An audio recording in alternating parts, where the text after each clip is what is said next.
the first thing I want to do this week is I want to finish up some of the stuff we were working on last week that I pulled out last week, because last week seemed like it was getting to be too much work, too much things wrong. I didn't want to overwhelm you guys. So what we're going to do this week is we're going to actually use the admin console in Django for this first part. This is the easiest part of what I'm showing this week, and it in my opinion, the most powerful, because what makes Django so useful. So you can see on my command prompt window here, I've already gone to the path for my project, and I'm going to bring up my virtual environment because I want to make sure I'm working within my virtual environment. I'm going to do my normal venv, scripts, activate, and now I've got my virtual environment. And now I need to create my users before I can go into my admin console, because with Django, your admin console comes along with all of the login functionality that you would need, or the authentication stuff that you need just for sites. So I can do that, and I can create users. So what I'm going to type in here is Python manage.py run, create super user. I'm in the wrong folder, sorry. To go in one more and then try that again.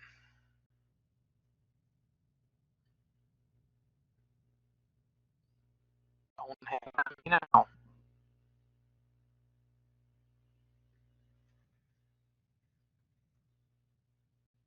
So I've put in Python manage.py create super user, and it's asking me what I want to use for a username. If you've not set one up before, you're going to see what I have in Blackboard, where it's going to first ask you, do you just want to use your computer username or your computer account name? Because I've already done that, I don't have that option. So it's not going to let me do Matthew Gilbertson because that user is already taken. However, I can set up other super users. I've already set up one called whatever, my next do. So I'll just call this user something. And then I have to give it some kind of an email address, whatever.com. And then I have to pass. And it doesn't allow you to leave it blank. So I'm just going to put something. Then it's going to make me confirm thing. And then it'll tell me that password is lame. It's kind of nice, so you don't create super users with super lame password. But in this case, I'm not really doing anything important, so I'm just going to say go ahead and create it anyway. And now I've created a new user for my Django admin. With that created, now I can go on my servers so I can get onto the web side of things. So I'm going to do just the normal stuff we do here, Python manage.py server.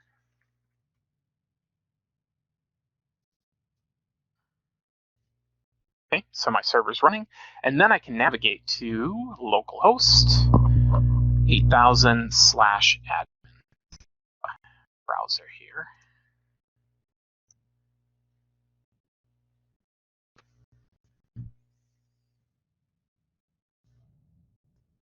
There we go.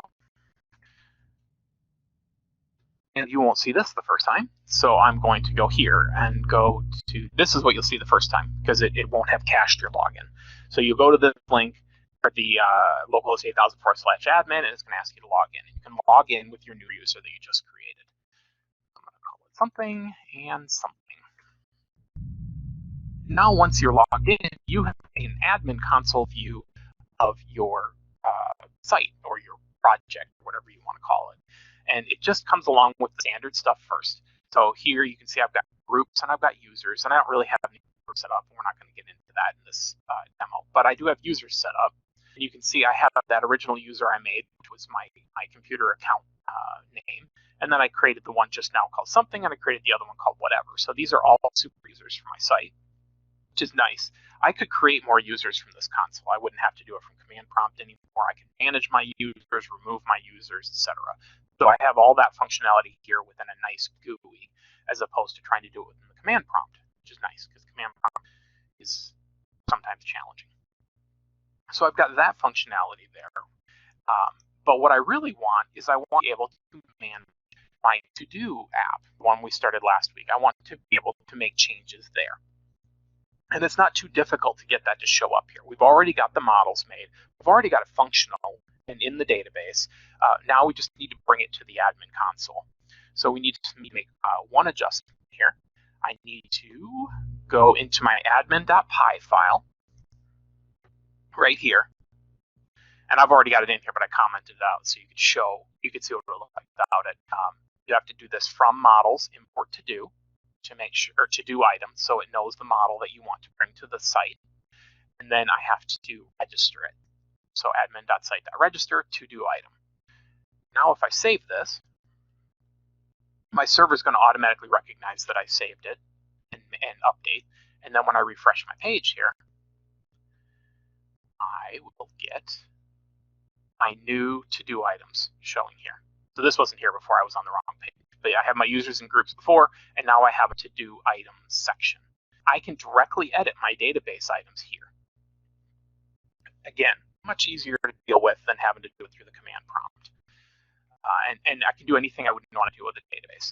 I can look at these items and edit them. So this was, I think I made this one last week, blah, blah, blah, get all that work done, et cetera, and whether it's completed or not.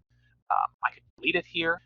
I could save it and continue editing, save. I mean, this is just normal. You guys know how to use the web or use any of these things, so it's not that big a deal. But if I want to add another one, first let me bring up my to-do page.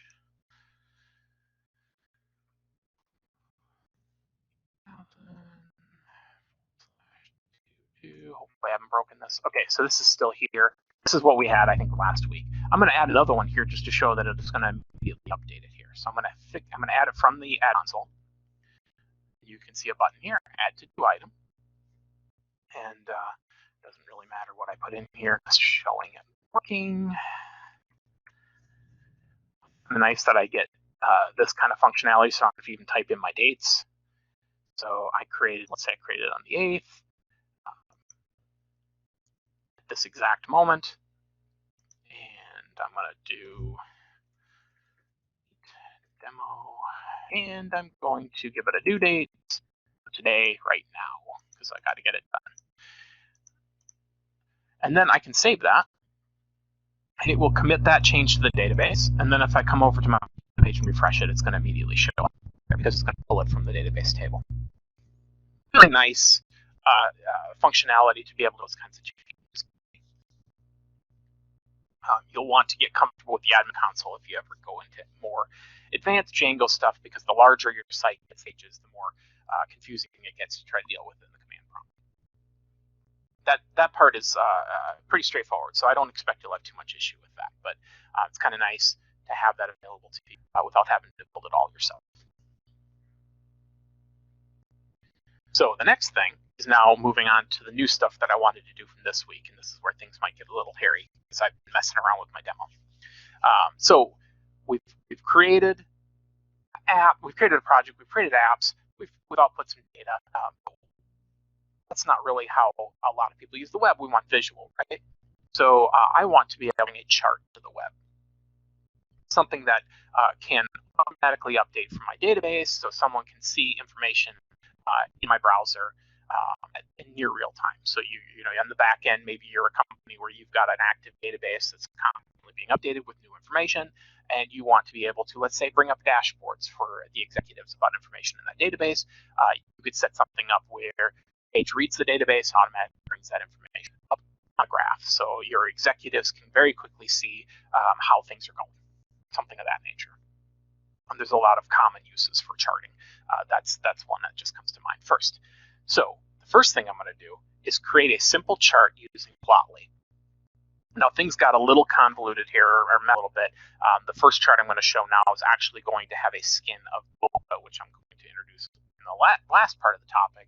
But my stuff kind of got muddled up, so you'll see that. So I apologize for that. But first, I'm going to go ahead and install Plotly in my virtual environment, because my virtual environment doesn't automatically have that there. I'm going to exit my server, and then I'm still in my, and I can just do pip install Plotly. It won't actually do anything in my case because I've already got it installed. If you didn't already have it installed, it would try to install it for you. You can see requirements already satisfied. So I'm good there. Yours would go through the install process. So with Plotly installed, I want to create a new app. I'm going to create a new app called Graph. I'm not actually going to do it here because I already have this app, but what you would do is you would just type in Django-admin start app graph. Now I'm not going to actually do it because it's going to mess something up. If you didn't already have it installed, you could run that command and it would create the new app, just like we did with To-Do and just like we did with Hello World. It's just another app in our project. And then we have to go through the same process we always do when we create a new. I need to update a few files to make sure that that app is included in my project, or my project is aware of it. So the first thing I'm going to edit is my settings.py. And I've already got it here because I was trying to get some stuff working. You can see that under my installed app, now Graph, because I've just added. So I need to make sure it's in my settings. So that's done. The next file I need to update is URLs. For URLs, this one's a little bit messy because it's also got the stuff that I'm doing later. I need to have my import my graph view. So the same as I did with To-Do view, I need to alias it so it knows the difference between my To-Do views and my Hello World views. I've now got graph views, and then I'm importing it as graph view. And then I need to get that URL in list of URL. So I've got graph / is where I'm going to put it, and it's going to use my graph view graph. So it's got all of this is stuff we did with the other apps. So it's nothing. And then I need to update graph views. So that's this one here. I need to make sure I'm on the wrong one, graph/views, because I don't want the wrong one. This is where things got a little messed up with Blackboard and with my demo. But this is where I'm going to just land for right now, just so I have something that works. I have to, there's a lot of imports here because of stuff from later on. The ones you need now are going to be, actually I don't really need these. I would have thought I need Plotly, but if it doesn't work, that's what I'm going to add. But you can see I've got my function that I'm going to utilize. So if somebody goes to the graph page, it's going to run this code. It's going to create a figure that has x 1, 2, 3, 4, 5, 2, 3, 4, 5, 6. I'm going to plot it, and then it gets broken into script dev using a tool called Components, which allows you to essentially break it up to bring it to the web. I don't understand this part of it super deep. I apologize. It breaks it up into components that can be utilized by the HTML. And then I can render, just like we always have, render request using my index-graph.html. And then two components, script div, are pulled in here and here, or sent. These two, in a dictionary, these two things are sent to utilize on the index.html, or index-graph.html to render on the page. So I've got that. The other thing we have to do here, which is part of the things getting a little messed up, is we do have to install Bokeh, because it's included in the index-graph.html from later in the demo, but we just have to have it there, otherwise it won't work. So you would go back to command prompt, pip all Bokeh, and I have it installed. Already satisfied. You can see it says it over and over again, so it's got all the stuff it needs for Bokeh. Because I'm using Bokeh now, this is also in the later part, I need to know the version that's installed. So to figure out the version of Bokeh that I'm using, I need to run a Python command line, essentially, Python. And now I can type import Bokeh to bring it to my little Python window here. We would normally do. Then I need to Bokeh unders version.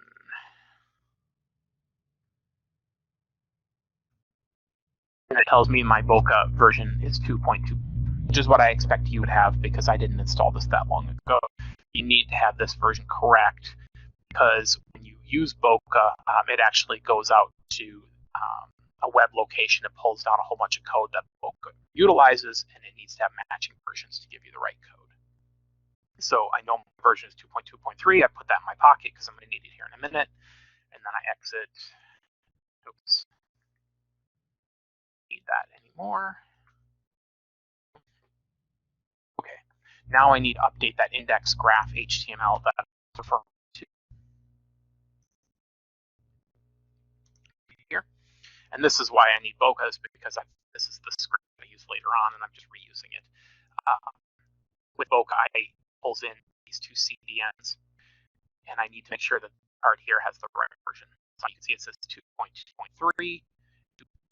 If you don't have matching versions, there's a chance that the code will flip with your version that you have installed later and causes issues. So you just need to make sure that you have the right version there to match your installed version. So I do. Everything's good there. Need to actually make any changes here because I've done it. So I don't need to save this. And now, cross our fingers, if I run my server again,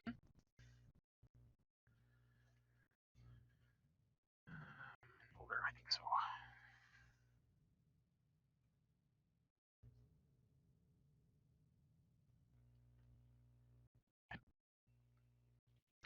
And now I'm going to navigate to graph. Hey, it worked. Okay, so in the original version of what I had in Blackboard, we didn't have the Bokeh shell around this. It was just a plain plotly graph. I wanted to show you how to do a plain graph without any of the extra bells and whistles, and then a more interesting graph using Bokeh. Unfortunately, because of all the mess that was made this morning by me, you're getting the Bokeh version. So this is kind of the extra functionality that comes along with Bokeh. The plot is this part. That's normal, but when you bring it to the page, Bokeh looks at it, figures out how to render it nicely, and then gives you this extra functionality here that comes along with Bokeh. There's a whole bunch more it can do. Some very advanced graphs, really cool stuff you can do. Unfortunately, we're just going to get to the intro. But you can do a few things here. You can, if I wanted to move around in the graph, if I wanted to zoom in on the graph, I can do that. I can do a wheel zoom, so I can do a mouse. And then I could just save the graph, which is kind of nice. If you wanted to download your own copy of it, you could. So if you had a dashboard and you wanted to capture it at a moment, you could do a save to get a visual of that, to share in a meeting or whatever. Then there's just a reset to bring it back to normal. So some simple functionality that comes along with it, but it's kind of nice because you don't have to build any of that yourself. It's all in for you. So that's the simple graph I wanted to show. That version. And then we wanted to do a little bit more. See, the second part's going to be repetitive now. I'm going to go ahead and do it anyway because we've already seen Bokeh, but this is first I'm going to make a very simple Bokeh chart again, and then I'm going to set it where we can access our database and bring it to the web, as well as bring it into the web on a chart. So I've already installed Bokeh, so I don't have to do that. And I'm kind of going to be working parallel with a couple of views here, so you'll have to bear. Okay, so I'm going to start by updating my views to work for my new one. Okay, so I'm going to update my views.py, my server, so I don't get reload out. So this was my simple graph I did before. I'm going to replace it with front. Somewhere here. This one is just a dot, essentially dot chart or a scatter plot, where I've got a point at 1, 2 and a point at 3, 4. Pretty straightforward there. The rest of this didn't really change. I'm using the same index graph. And then I'm actually going to update actually, I don't even think I need to because I already did it when I was trying to get this thing working. But normally the next thing I would have to do is update my index graph to make sure that it works with this. But I've already got the updated version, so I don't have to change anything here. I'm just changing my plot because everything I've done is already in Plotly. So if I save this change,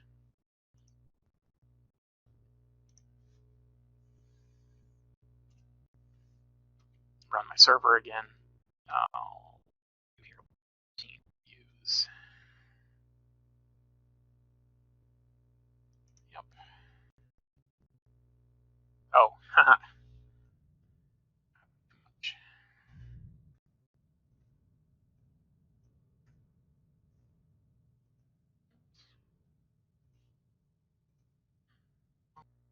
we go. Server recognize my change, automatically update. And then I get an actually less interesting chart where I've got a dot 2, 4, and 1, 3. I said that wrong when I said 4. So again, nothing amazing here. This was supposed to be the, here's a very simple Bokeh chart that you can do, but we already saw one. So what that is, in Blackboard, it's kind of a bit repetitive. You saw how quickly I was able to update a chart just by changing. In this case, I have the structure already all there. All I had to change was this little bit used. So that was kind of convenient. I had a specific chart that I wanted. I could just put it in here and then immediately bring it up to the web. Pretty there.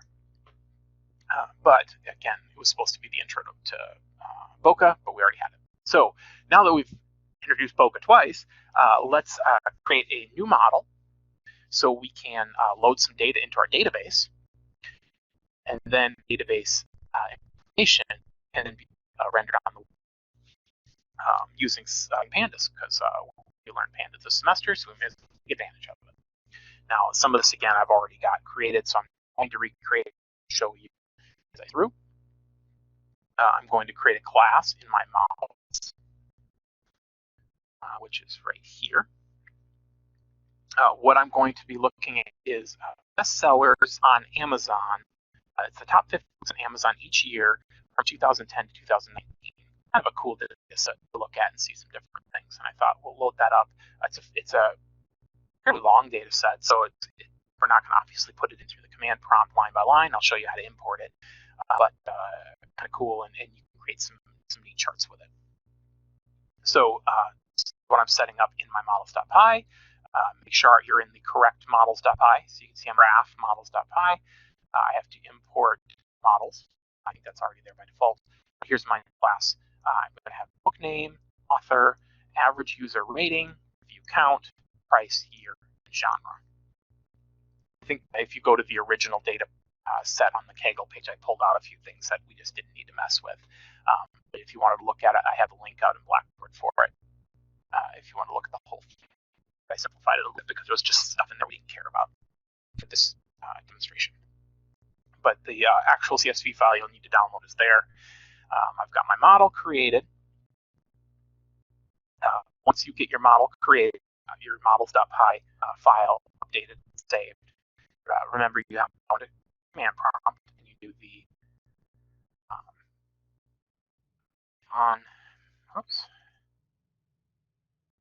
manage.py, make migrations. We'll end up creating that py file here. I can actually do this again because I've already done it, and I'm afraid I'm going to break it again. Nope, not here. Demo project 1. It creates this here. This 0001 initial. And then you have to follow that up. You hit enter to do that, and it'll say it completed. And then you have to do the migrate, which will actually take that file that is created to which I will show you.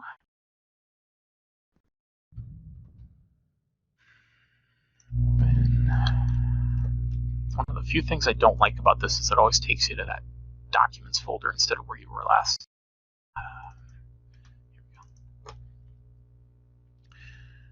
Here we go. And I've got my graph bestseller table. I've already populated mine, but I'll show you how to do that. You can see I've got my table set up. It's got ID, book name, author, average user rating, review count, price, year, genre. Just like what we were doing before when we set up our database last week. But what you do next to this is you're just going to have an empty table, so we need to put some data in that table. So there was someone brought up this. I missed a line in what I shared in Blackboard because it was just off the top of my command prompt screenshot. You need to import CSV before you can do the rest of it. So I'm gonna step through it. I'm not going to do the last step, which is the save, because I don't actually want to run it again because I'll double everything in my database. But I want to just show you the different steps. So I'm going to launch Python, a command line,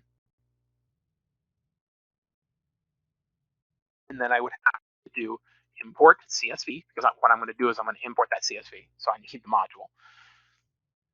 Then I'm going to do with open. It's so annoying. Sellers, I miss having my nice ID with categories. Do.csv. I have to do encoding here. This is a good point to bring this. So when I was setting this up, I ran into a ton of issues about the encoding. Must have been something special in the file. I talk about it a little bit in Blackboard, but the file that I downloaded from Kaggle was actually in a weird character format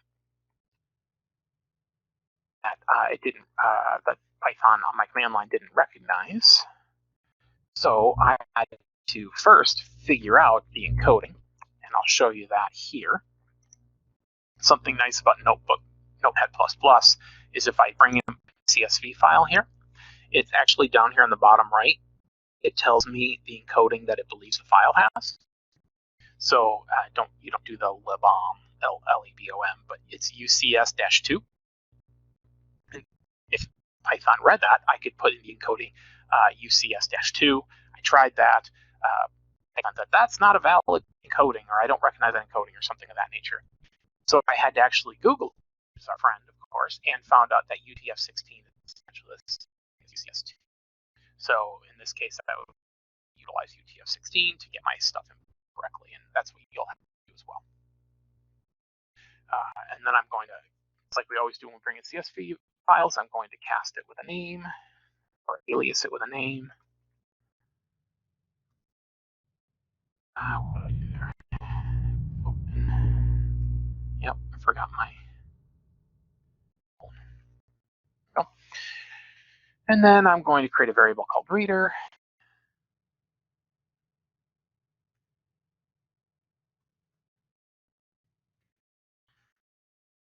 Use dict reader, which is really nice for reading in data and getting it prepared to go into a database. So I'm going to read the CDS file in it.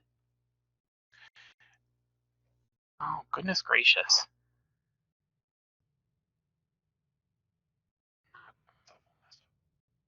So I need to tab in, because you have to follow tabbing, even though it's kind of weird when you go from line to line. So I've got to do that. Okay. Let's try this all over again. You see why I don't like working in this version, in this view? Import CSV. And I'm going to say with open. And I'm going to tab reader. CSV file. There we go.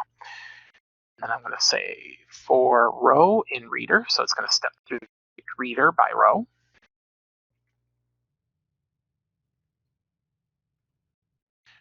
Going to create a variable that's going to hold all the data. I am not typing all this in, and I don't suggest it either. I already had to do it once. I'll have to go through the pain again. So I'm copy pasting. P equals paste. And if you read through this, it's going to use our model, create an object. P is going to be a bestseller object, and it's going to have these attributes. So book name, author, and I'm essentially using the row key to figure out the right piece of data to pull into each one of the attributes. So name gets put in name, author gets put in author, user rating gets put in user rating, et cetera, et cetera, et cetera. Now, if I hit enter, I'm not going to do it here, but if I hit enter and then type p.save, then it will execute this code and it will hydrate my table. So it'll pull all the data into my table. So with that done, let's pretend I hit go and it all went through fine. I am ready to install pandas, because that's another thing that wasn't in my instructions. You need to install pandas inside of your virtual environment. So I'm going to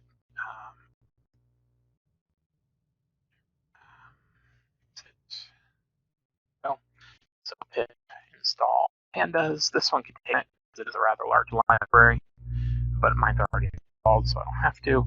But that's something you need to make sure you do inside your virtual environment.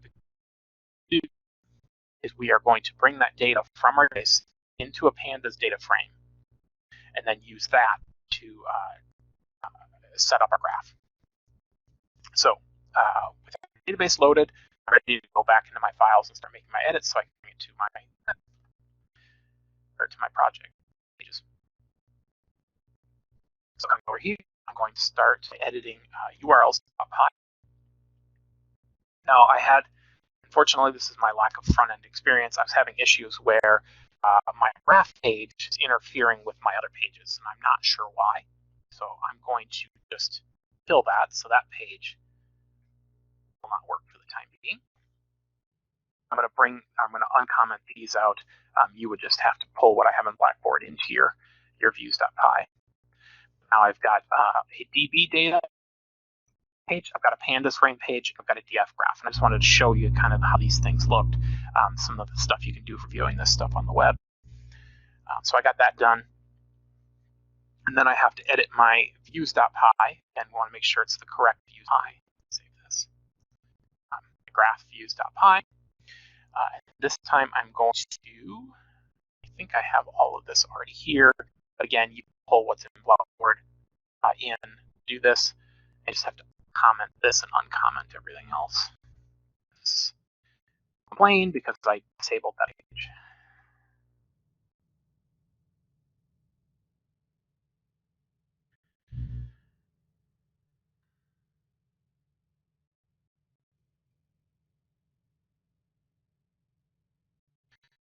I did quite a bit here all at once, but I can talk.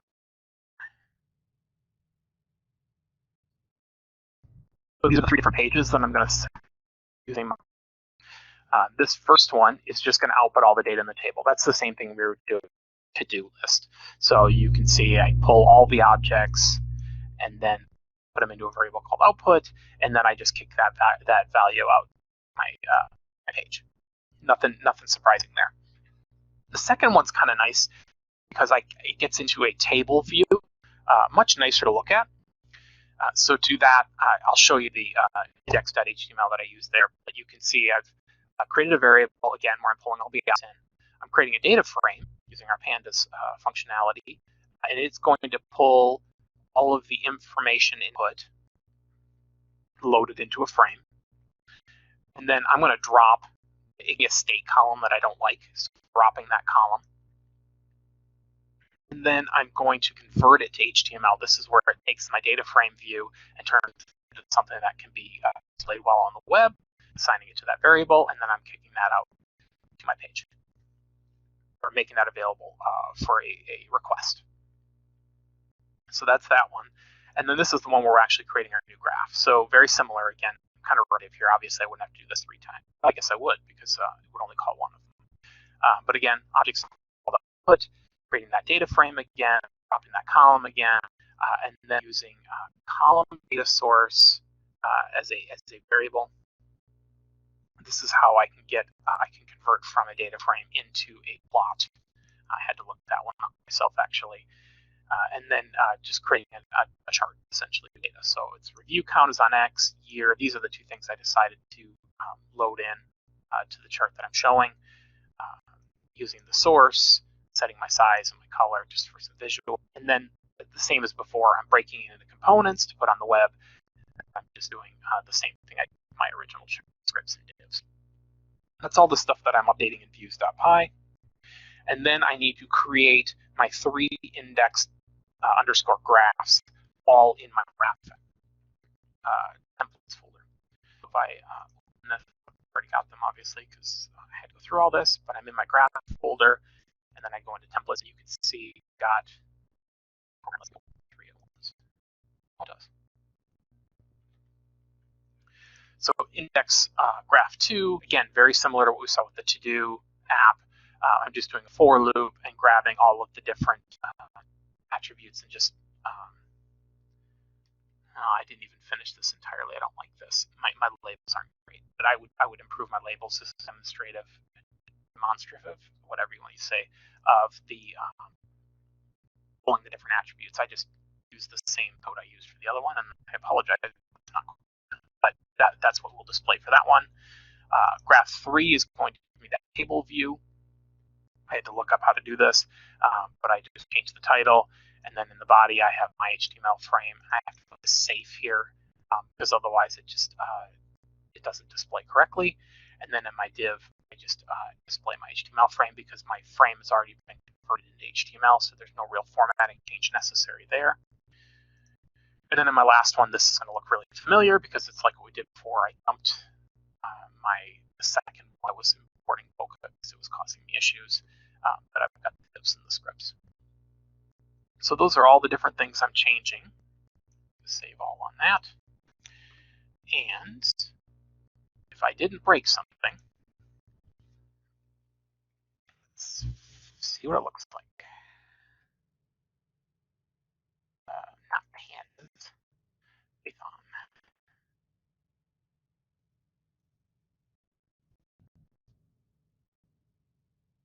Okay, so far so good. Server loaded. And I should be able to go to here. Okay, server's good there. I'm going to go to DB data. So this is, again, I apologize, the labels aren't good, but it is pulling data from my database. 10-day green smoothie cleanse by J.J. Smith. It was apparently the first one on the tape. I'd have to convert my dates here. I can see now that my dates are in the wrong format.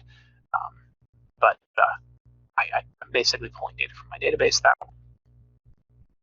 And I can make it look a lot better because this view is not great by doing that pandas frame view. So it took me a little bit to get working, but I'm really happy to see it in this nice table format. Let's review count. I thought that would be 8 added or something. So that makes sense, actually. Review count's okay. But again, I can this whole list and see all the different pieces of data in a table view. I was attempting to figure out how to make a sortable view, but I wasn't able to get that working for demonstration.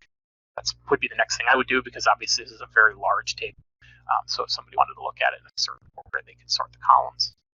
But the nice thing is I'm able to get a table view on my site. And then the third one is my fancy graph. I ask you to create your own graph, I believe using the same data set.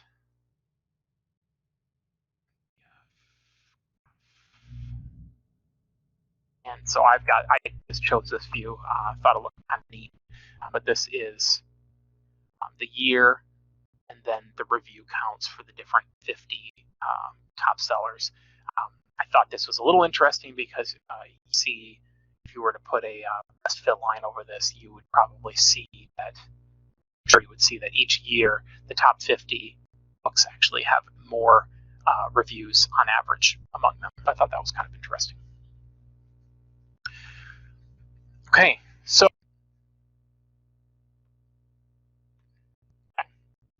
well, this is the last thing we'll be doing with front end this semester. Maybe some of you will choose Django in your final projects as part of your final projects. I would encourage you to because it's a nice tool. But I understand if you don't because it's given me some fits and maybe it's causing a lot of people issues as well. But next week we'll actually get back into Jupyter Notebooks, which you guys obviously can tell I'm more comfortable to do some at-scale development tools. And then the week after that, we will look at generally the process of an end-to-end data pipe or a data processing pipe. And then that will be there's a few wrap-up tasks after that in week 14. But then from week 14 through the end of the semester, we'll be working on final projects